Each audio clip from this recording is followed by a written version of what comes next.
ত্রিপুরার বাঁশ শিল্প এবং বিষ্ণুপুরের টেরাকোটার শিল্পকেই পুজো মণ্ডপে তুলে ধরতে চলেছে মালদা শহরের দক্ষিণ বালুচর এলাকার কল্যাণ সমিতি। এবারে এই পুজোর ৫৮তম বর্ষ। পুজোর ৪ দিন কল্যাণ সমিতির মাঠ প্রাঙ্গণে বিভিন্ন ধরনের সাংস্কৃতিক অনুষ্ঠানের আয়োজন করা হয়ে থাকে। এর সঙ্গে বসে মেলা, থাকে ছোট বড় নানান ধরনের মুখরোচক খাবারের দোকান। কল্যাণ সমিতির সম্পাদক অমিতাভ শেঠ বলেন, এবারে তাদের পুজোর বাজেট প্রায় ৪৬ লক্ষ টাকা। ত্রিপুরার বাঁশ শিল্পকে পুজোর মণ্ডপের মাধ্যমে দর্শনার্থীদের সামনে তুলে ধরা হচ্ছে। এছাড়াও বিষ্ণুপুরের টেরাকোটার কাজও দেখা যাবে এই মণ্ডপে। প্যান্ডেলের সাথে সামঞ্জস্য রেখেই তৈরি হচ্ছে দেবী দুর্গা। দর্শনার্থীদের সুবিধার্থে থাকবে স্বেচ্ছাসেবকদের বিশেষ সহযোগিতা। মালদা থেকে উৎপল মণ্ডলের রিপোর্ট।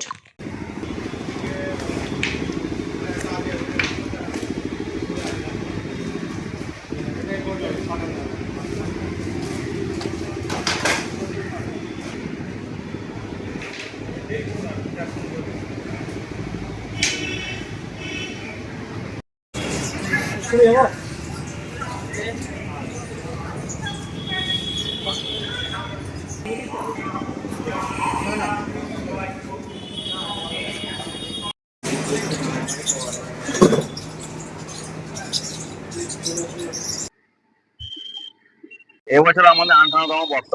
এই ৫৮তম বর্ষের প্যান্ডেলের থিম হচ্ছে ত্রিপুরার বাঁশ শিল্প আর বিষ্ণুপুরের টেরাকোটা শিল্পর সমন্বয়ে প্যান্ডেল। প্রতিমা হচ্ছে সাবেকি প্রতিমা, ৫ সাবেকি প্রতিমা, চন্দননগরের লাইট। আর দর্শনার্থীদের জন্য বিশেষ ব্যবস্থা বলতে ফার্স্ট এড বক্স, অ্যাম্বুলেন্স, জল, চকলেট, বাচ্চাদের চকলেট এই পরিষেবা থাকছে। এবছর বাজেট ৪২ লক্ষ টাকা।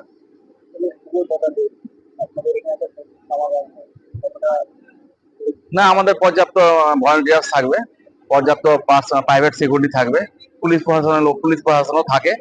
ওই বিষয়টা আমরা সিসিটিভি ক্যামেরা থাকবে, ফায়ারের ব্যবস্থা রয়েছে, ওইসব কোনো সমস্যা হবে না আশা করছি।